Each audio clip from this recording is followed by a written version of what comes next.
भक्ति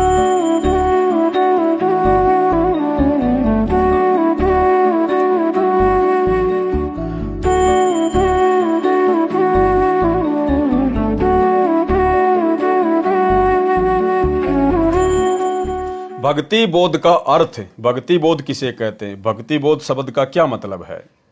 परमात्मा की पूजा का ज्ञान, भक्ति पूजा अर्चना प्रेम भक्ति से मोक्ष होता है। भक्ति बोध का अर्थ होता है परमात्मा की पूजा का ज्ञान।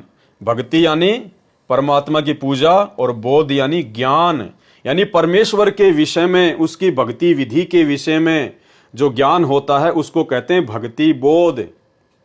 और क्या कहा परमेश्वर ने, प्रेम भक्ति से मोक्ष होता है। मोक्ष कैसे होगा, प्रेम भक्ति से।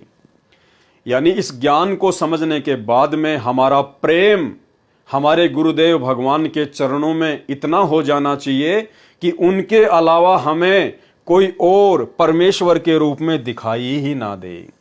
यानी हमारा पूरा प्रेम, हमारा पूरा समर्पण, हमारी लगन, हमारी आस्था केवल हमारे पूज्य गुरुदेव सतगुरु रामपाल जी परमेश्वर जी के चरणों में लग जाए। हमारा सारा का सारा प्यार प्रेम हमारे गुरु जी के प्रति समर्पित हो जाए, उसको कहते हैं प्रेम भक्ति। अब यदि हम अपने गुरुदेव के रहते सहते इस कागज की फोटो को परमात्मा मानकर पूजेंगे तो भाई और बहनों, हमारा जो प्रेम है वो पूरी तरह से गुरुदेव भगवान के प्रति समर्पित नहीं माना जाएगा, क्योंकि हम गुरु जी को तो गुरु बना रखे हैं और भगवान मान रहे हैं इस कागज की फोटो को।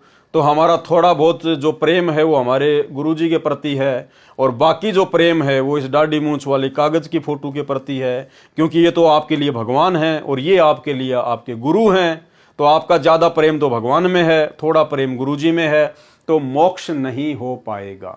इसलिए यदि हमने पूर्ण मोक्ष प्राप्त करना है तो परमेश्वर जी ने अपना विधान बता दिया, प्रेम भक्ति से मोक्ष होगा। और प्रेम भक्ति का मतलब है जिस भक्ति पर हम लगे हैं, जो भक्ति हमें जिसने प्रदान की है।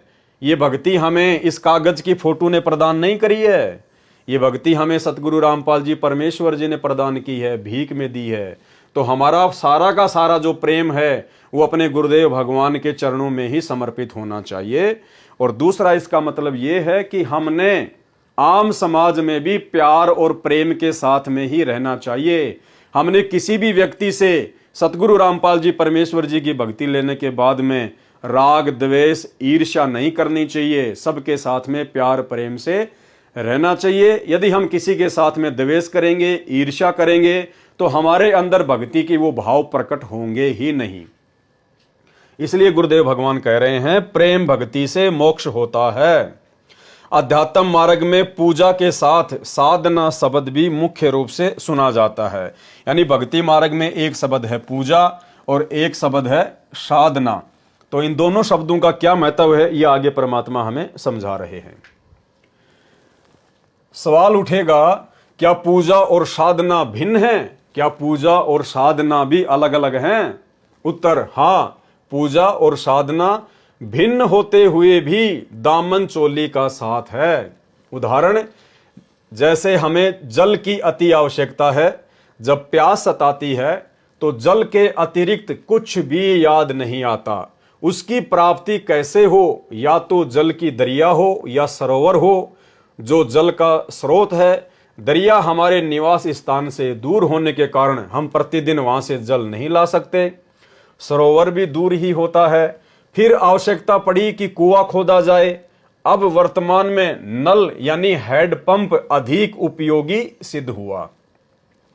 प्यासा व्यक्ति जल की प्राप्ति की इच्छा करता है, प्यासा व्यक्ति जल प्राप्ति की इच्छा करता है, उसके लिए कुआं खोदने या नल लगाने का कार्य करता है, तब इच्छित वस्तु अर्थात जल प्राप्त होती है। पूजा तथा साधना का भेद अभेद जानने के लिए उपरोक्त विवरण से प्रमाण लेते हैं। जल प्राप्ति की इच्छा तो पूजा जानो, जल प्राप्ति की इच्छा को क्या जानो? पूजा। यानी परमात्मा प्राप्ति की जो इच्छा होती है उसको जानो पूजा। तथा कुआं खोदने तथा नल लगाने के लिए की गई क्रिया को साधना जाने।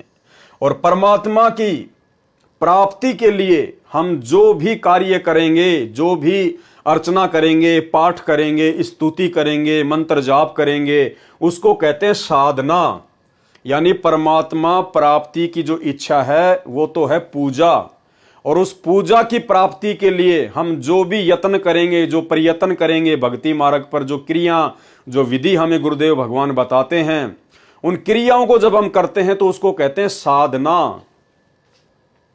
इसी प्रकार प्रभु प्यासे भगत की परमात्मा प्राप्ति की प्रबल इच्छा को पूजा कहते हैं। परमात्मा प्राप्ति के लिए की जाने वाली आध्यात्मिक क्रियाओं को साधना कहते हैं। यानी परमात्मा प्राप्ति की जो इच्छा होती है उसको कहते हैं पूजा, और पूजा करने के लिए जो भी हम आध्यात्मिक क्रियाएं करते हैं उनको कहते हैं साधना।